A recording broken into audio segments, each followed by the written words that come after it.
नमस्कार दोस्तों, आप लोगों का प्यार दिन पर दिन बढ़ता जा रहा है और हम जो है कि काफ़ी आप लोगों के लिए मेहनत कर रहे हैं। एक छोटा-सा क्लिप लगा देते हैं बगल में, देखिए कि किस तरह से मेहनत चल रहा है और वह मेहनत जो है कि थोड़ा-सा काम होने के बाद जो है, जो कि सीख रहा हूँ और कर रहा हूँ, तो अभी जो है कि आप लोगों के लिए मैंने बोला था डेमो वीडियो देखिएगा, तो इसके लिए मैंने कुछ वर्क किया है और उस वर्क आपके सामने में पेश करने जा रहे हैं। तो आप लोग वीडियो को ध्यान से देखिएगा, चूँकि यह पढ़ाई वाला वीडियो है और जिन लोगों को लग रहा है कि हमारा सीबीटी 1 निकल जाएगा, वह लोग तो और खास करके देखिएगा, क्योंकि वैसे टॉपिक को कवर किए हैं जो आपको सीबीटी 2 में भी काम आने वाले हैं। ठीक है, तो चलिए वीडियो की शुरुआत करते हैं। शुरुआत करने से पहले आप सभी जितने लोग अपने सब्सक्राइबर लोग हैं, सभी लोगों को दिल्ली से धन्यवाद। और जो लोग वीडियो देखते हैं, थोड़ा सा वीडियो को लाइक कर दीजिए और चैनल को सब्सक्राइब कर लीजिएगा, तो और मजा आ जाएगा। तो चलिए पहले वीडियो देखिए, वीडियो का आनंद लीजिए, फिर अंतिम में डिसाइड कीजिएगा सब्सक्राइब करना है या नहीं करना है। बाकी आप लोगों की मर्जी, मेहनत है इसके पीछे, देखिए किस तरह का मेहनत है। सबसे पहला चीज कि यहाँ जो टॉपिक कवर करने वाले हैं, यह देखिए जनरल साइंस। जनरल साइंस का हम लोग फिजिक्स टॉपिक उठाए हैं और यह आपका पार्ट 1 है, जिस टॉपिक में हम लोग कवर करने वाले हैं।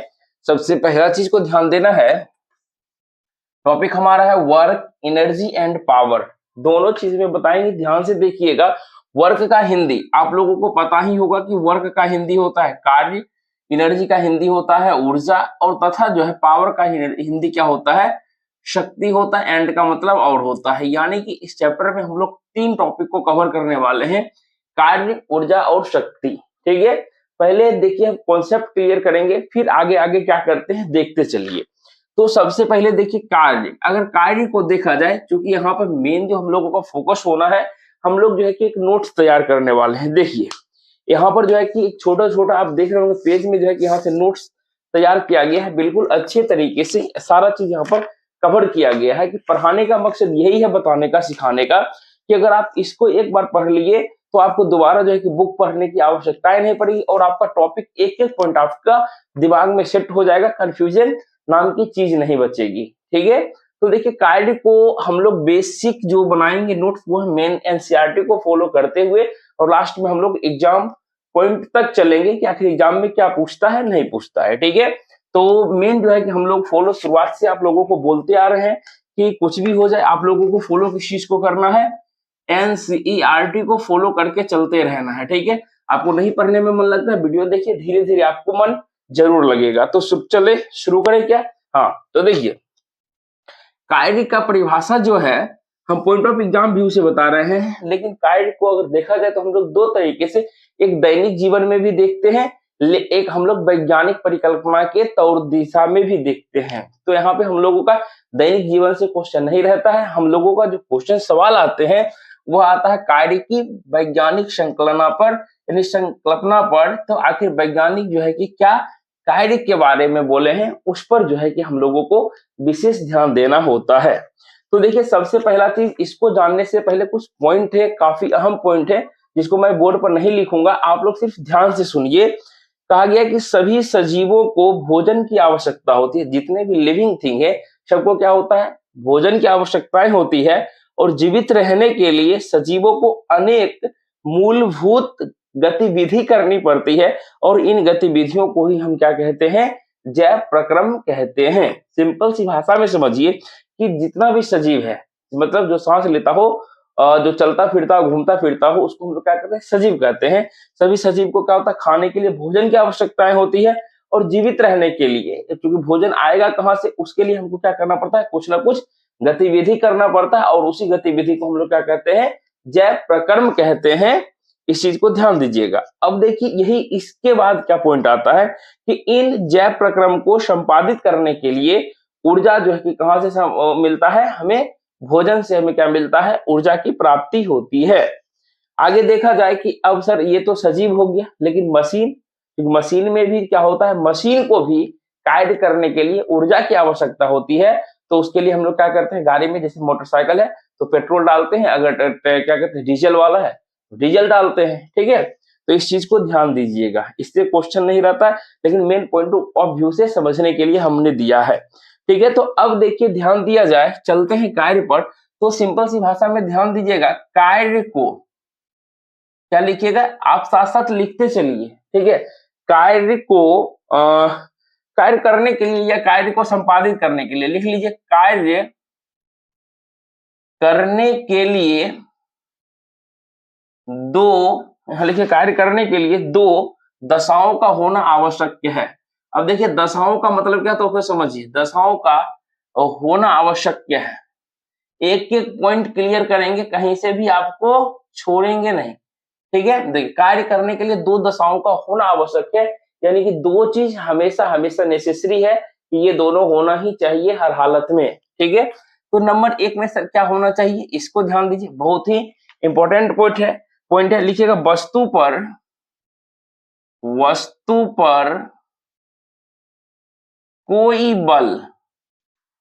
पर कोई बल लगना चाहिए।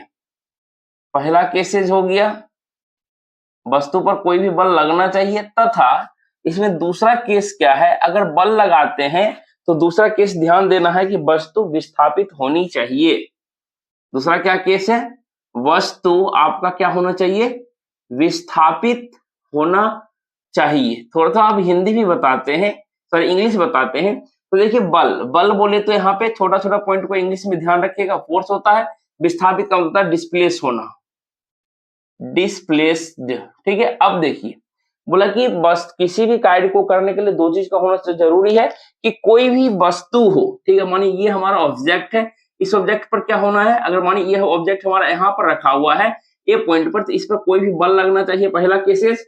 दूसरा केसेस क्या होना चाहिए, यह वस्तु जो है इस पॉइंट को छोड़ के कहीं दूसरे पॉइंट पे जरूर जाना चाहिए, यानी कि अपने पोजीशन को जरूर बदलना चाहिए, यानी ए पॉइंट से कहां पे जाना चाहिए, बी पॉइंट पर चले जाना चाहिए। इसको हम लोग क्या कहते हैं, हम तब जो कि जाके कहेंगे कि कार्य हुआ है, यानी कार्य होने के लिए इस दोनों का होना बहुत ही नेसेसरी है। इस चीज से आप लोग सीख गए होंगे, याद हो गया। अब देखिए बहुत सारा चीज फैक्टर यहाँ पे डिपेंड करेगा, अलग अलग केसेज होंगे, सारा चीज सिखाएंगे, ठीक है। तो अब देखिए अगर हम आपसे कार्य की परिभाषा पूछे, अब आपको हम अगर वर्क का डेफिनेशन पूछे तो आप तुरंत बताइएगा कि सर वर्क का डेफिनेशन जो है, हमारा वस्तु पर जो कोई बल लग रहा है, बल अब उन्हें क्या हो जाएगा, विस्थापन हो जाएगा। सिंपल सी बात भाषा में क्या कहिएगा, बल, क्या कहिएगा, बल तथा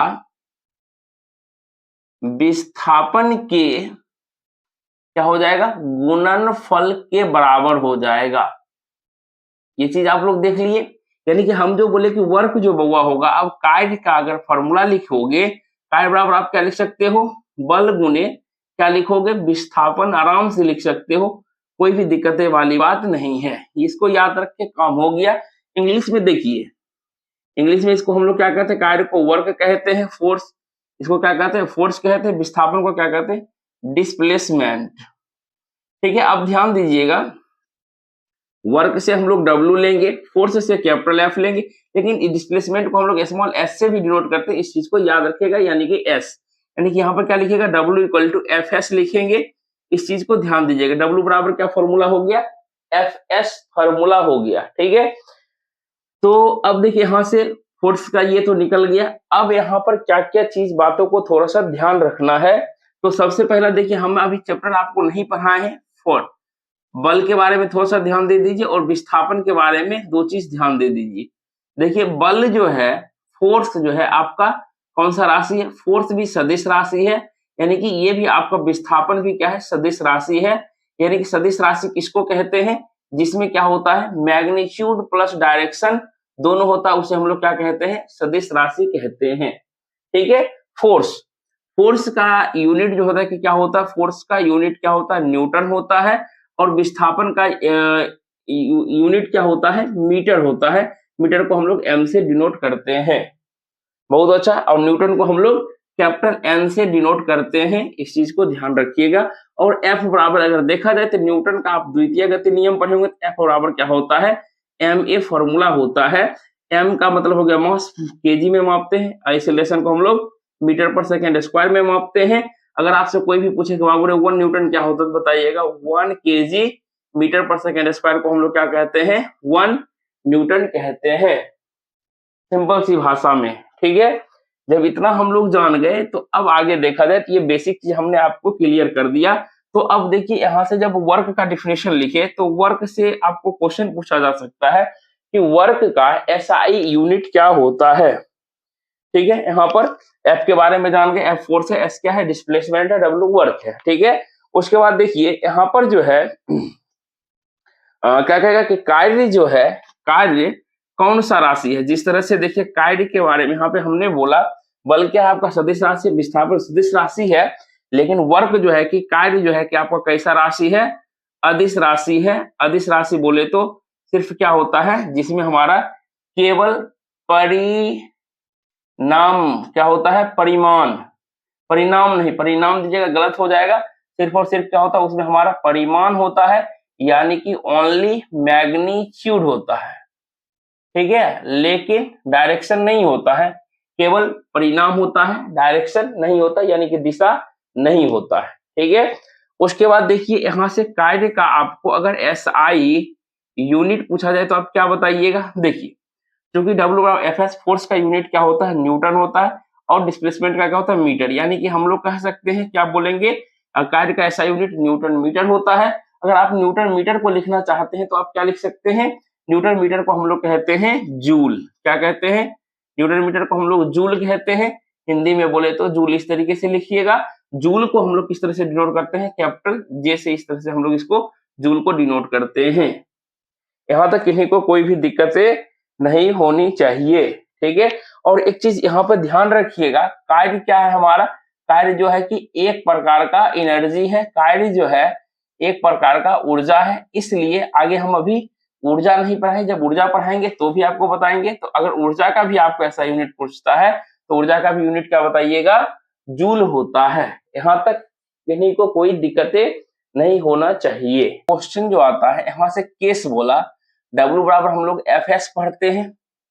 और देखिए इससे क्वेश्चन क्या बनाया, बोला क्या भैया, अगर जो है यदि किसी वस्तु पर लगने वाला बल, ठीक है, यानी कि बोला कि भैया अगर पहला केस हम बोल रहे हैं अगर F का वैल्यू 0 है तो वर्क डन का वैल्यू क्या होगा। ठीक है, दूसरा केस बोलता है क्या, ये पहला केस मानिए, बोलता है अगर हमारा डिस्प्लेसमेंट 0 है तब वर्क क्या होगा, आप सोच के बताइए। ठीक है, तो यहां से देखिए सिंपल सी बात है, अगर आपका फोर्स 0 है तो वर्क डन क्या होगा, 0 में किसी भी संख्या से गुना करेंगे तो हमेशा 0 ही होगा, यानी कि सर 0 होगा। ठीक है, अगर मानिए यहां से हमारा डिस्प्लेसमेंट 0 है फिर भी हमारा वर्क डन क्या होगा, 0 ही होगा। क्यों, क्योंकि देखिए अगर हम किसी भी संख्या में 0 से मल्टीप्लाई करते हैं तो वह 0 ही होता है, इसलिए ध्यान दीजिएगा मेरी बातों को। देखिए अब इसमें केस क्या बनेगा, पहला चीज आपने क्या देखा, अगर हमारा फोर्स 0 है फिर भी वर्क डन 0 हो रहा, अगर डिस्प्लेसमेंट 0 है फिर भी 0 हो रहा। अगर मानिए दोनों केस हमारा बोला भैया फोर्स भी 0 है और यहाँ पर बोल दिया आपको दूसरा कि डिस्प्लेसमेंट भी 0 है, तो वर्क डन क्या होगा, तब पर भी क्या बताइएगा, सर वर्क डन हमारा जो है कि 0 के बराबर ही होगा। ठीक है, तो ये तीनों केस को अच्छे से ध्यान रखिएगा। यहाँ पे जो है कि हम इक्वेशन के माध्यम से समझा दिए, लेकिन यहाँ पे आपको अच्छी तरीके से लैंग्वेज में लिख दिए हैं। क्या लिखे हैं, सुनिए ध्यान से। बोले हैं यदि वस्तु पर लगने वाला बल यानी कि फोर्स 0 हो या वस्तु का विस्थापन 0 हो अथवा दोनों 0 हो तो किया गया कार्य जो है वह भी 0 होगा। अतः कार्य संपन्न होने के लिए दोनों भौतिक राशियों में से किसी का भी परिणाम 0 नहीं होना चाहिए। तो आप समझ गए मेरी बातों को अच्छे से। तो चलिए यहां तक हमारा डाउट क्लियर हो गया अच्छे तरीके से, कहीं भी कोई भी प्रकार की दिक्कतें नहीं है।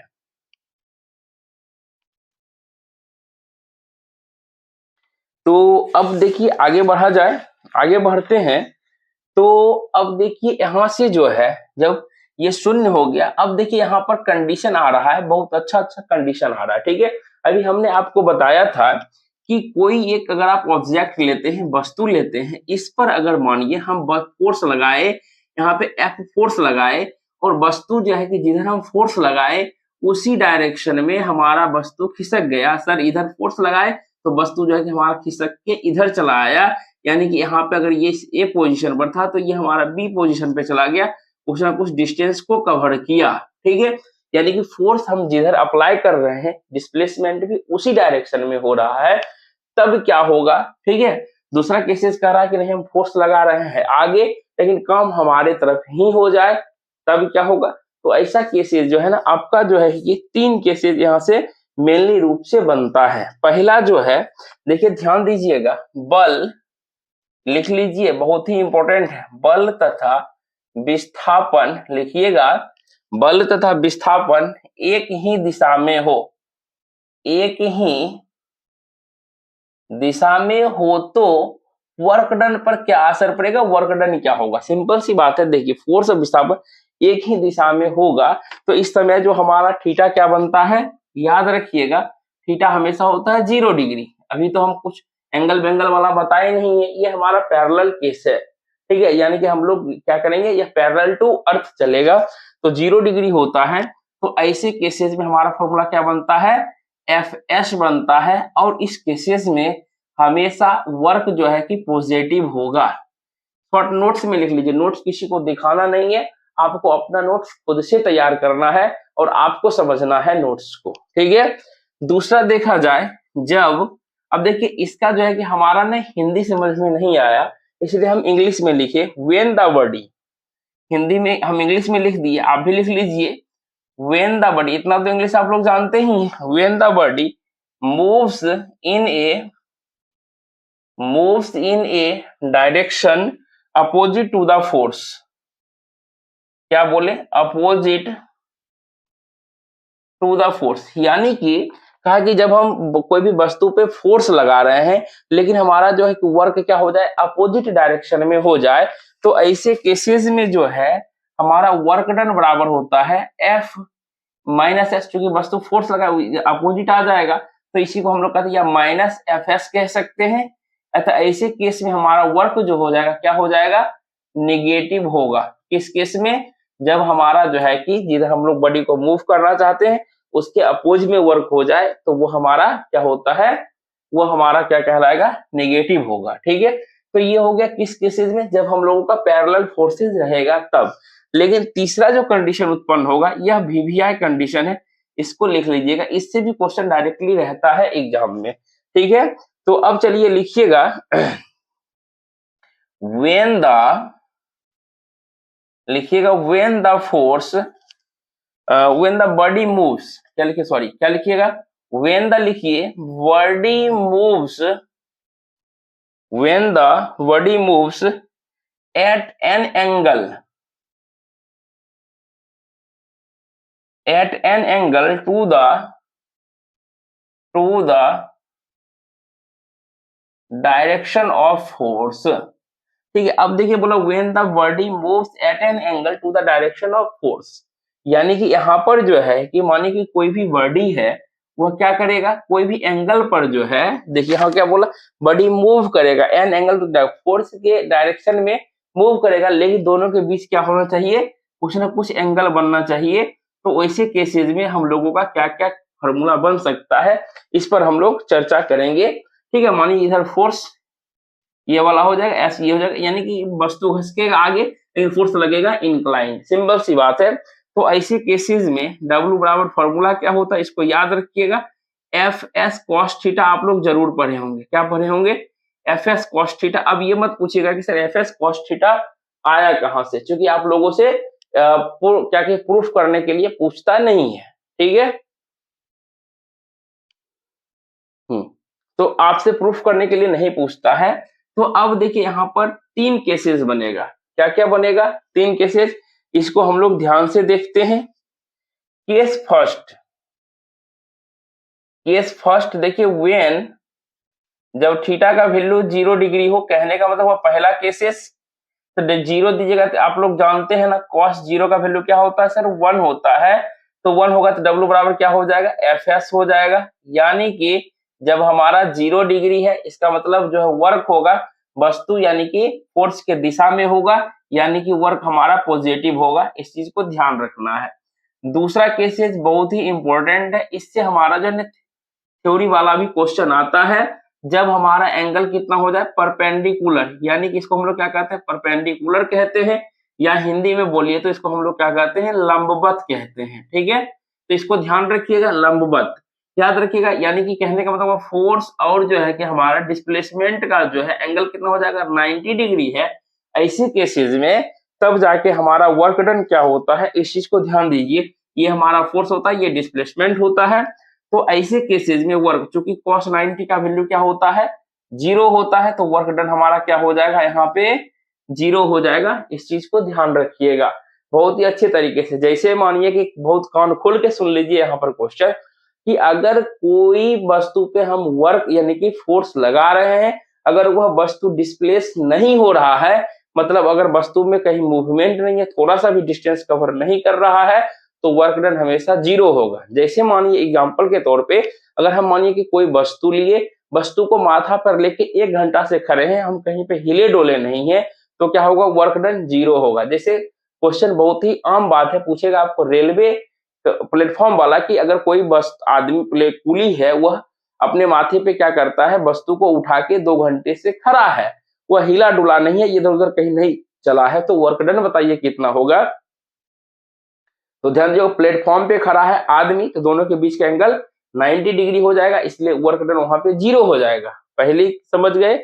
और दूसरा केसेस याद रखिएगा, अगर मैंने कुली आपका वस्तु उठाया, उठाने के बाद बोला कि 10 मीटर चला है, तो वैसे केसेस में वर्क होगा। ठीक है, क्योंकि उठाया वस्तु और चल दिया है, याद रखिएगा।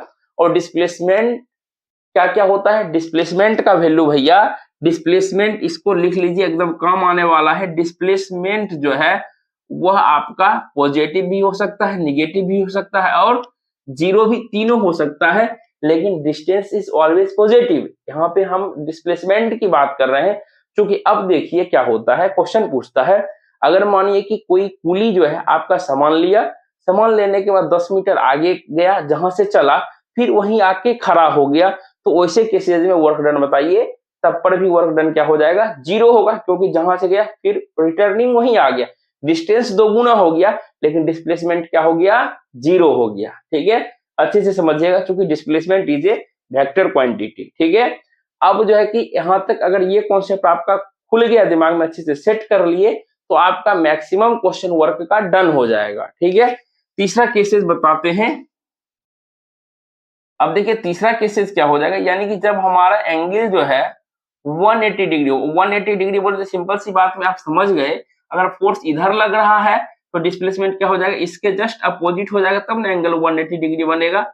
और आप लोग जानते हैं क्या कि cos 180 डिग्री का वैल्यू क्या होता है, -1 होता है। तो ऐसे केसेस में W बराबर क्या हो जाएगा, -FS हो जाएगा। यानी कि ऐसे केसेस में वर्क डन का वैल्यू क्या होता है, निगेटिव हो जाएगा।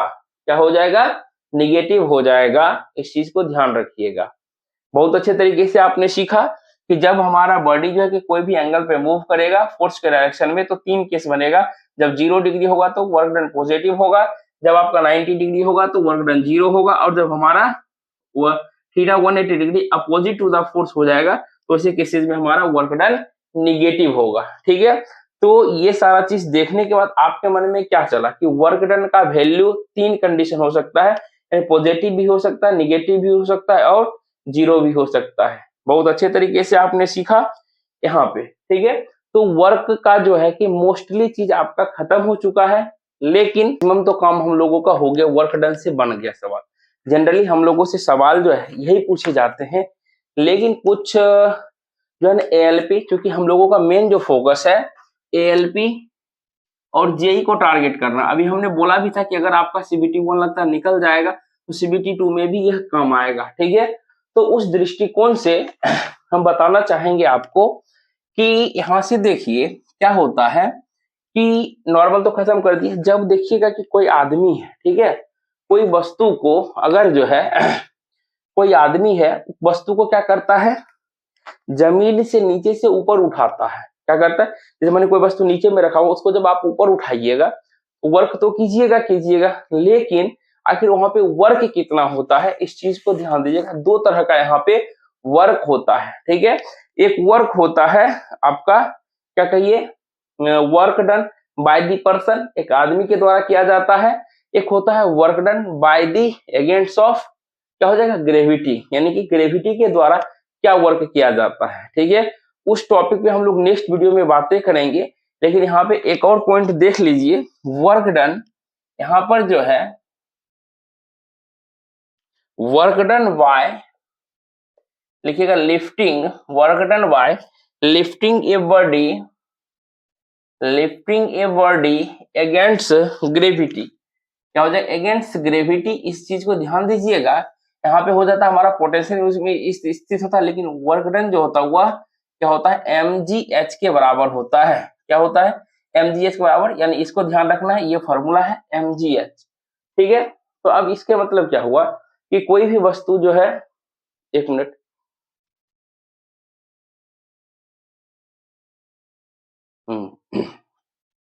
कि कोई भी वस्तु जमीन पर जब आप उसको नीचे से ऊपर उठाइएगा तो कुछ क्या होगा? हाइट तक उठाइएगा, तो ये हो गया आपका h बोले तो हाइट हो गया। ठीक है, जमीन से जो ऊपर उठाइएगा, m बोले तो क्या होता है? मास होता है, लेकिन g बोले तो इसको हम लोग कहते हैं एक्सीलरेशन ड्यू टू ग्रेविटी, यानी कि इसको हम लोग कहते हैं एक्सीलरेशन, यानी कि गुरुत्वीय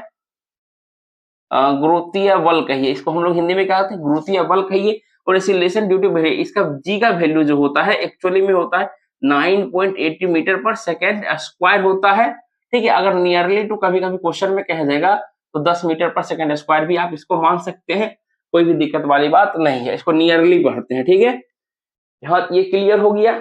लेकिन एक पॉइंट जो था छोटा सा, कहेगा कि सर आपने छोड़ दिया, उस पर भी हम चर्चा कर ही देते हैं।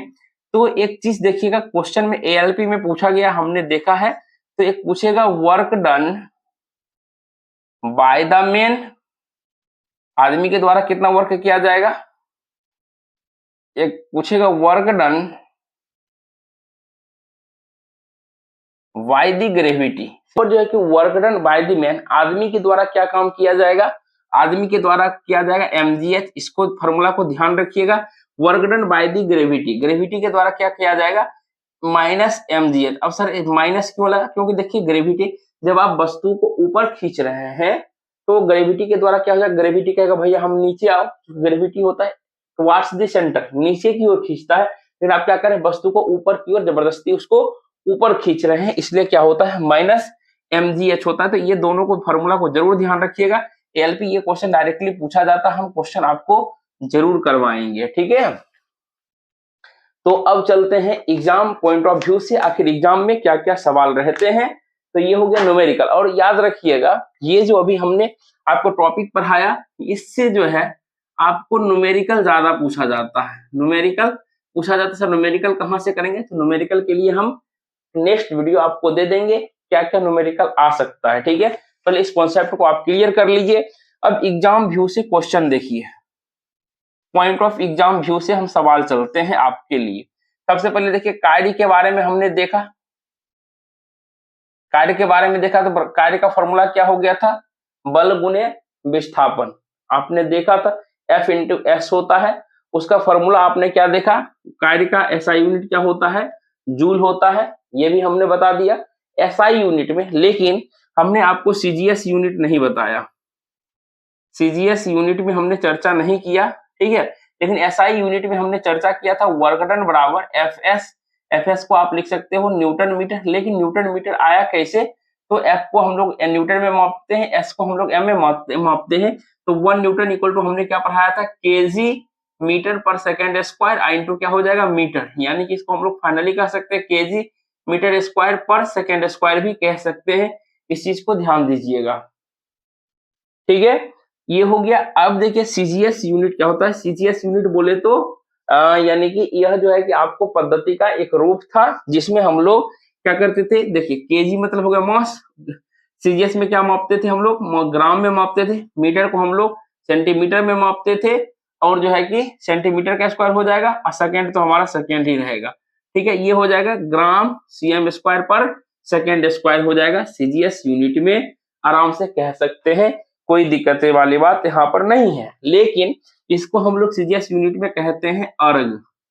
क्या कहते हैं? अर्ग कहते हैं। ठीक है, अर्ग जो है कि हमारा ऐसा यूनिट, सॉरी सीजीएस यूनिट है कार्य का। अब देखिए क्वेश्चन रिलेशन पूछता है आपको कि एक अर्ग बराबर जो है कितना, मतलब 1 जूल बराबर, याद रखिएगा 1 जूल बराबर 10 पे पावर 7 अर्ग होता है। क्या होता है? 1 जूल बराबर 10 पे पावर 7 अर्ग होता है। और एक अर्ग बराबर 10⁻⁻7 जूल होता है। इसको भी ध्यान रखिएगा, दोनों रिलेशन को ध्यान रखिए। ये वाला ज्यादातर पूछा जाता है कि 1 जूल जो है कितने अर्ग के बराबर होता है, तो आप बताइएगा 10⁻7 अर्ग के बराबर होता है। ठीक है, कोई दिक्कत यहाँ पर नहीं है। और एक कार्य पूछा जाता है कि वर्क, यानी कि वर्क जो है कि हमारा कौन सा राशि है, अदिश राशि है। इससे ज्यादा आपसे नहीं पूछा जाएगा, जबकि हमारा फोर्स क्या है, वेक्टर क्वांटिटी है, डिस्प्लेसमेंट क्या है, वेक्टर क्वांटिटी है, but work is a scalar quantity because it has only magnitude but no direction. ठीक है, उसके बाद जो है कि आपको यहाँ से कार्य वर्क का जो है आपको क्या पूछा जा सकता है, डायमेंशनल फॉर्मूला। क्या पूछा जाएगा, डायमेंशन फॉर्मूला। आपको जानते हैं डायमेंशन क्या होता है, यानी देखिए केजी को हम लोग क्या करते हैं, कैपिटल एम से डिनोट करते हैं, एक है। मीटर को हम लोग एल से डिनोट करते हैं और टाइम को टी से डिनोट करते हैं। तो इसका डायमेंशन क्या हो जाएगा, big bracket of M L square T minus 2 हो जाएगा। ठीक है, तो ये हो गया। और हम आपको ये भी चीज बताए थे कि विस्थापन का भी वैल्यू क्या हो सकता है, पॉजिटिव हो सकता है, निगेटिव हो सकता है और जीरो हो सकता है।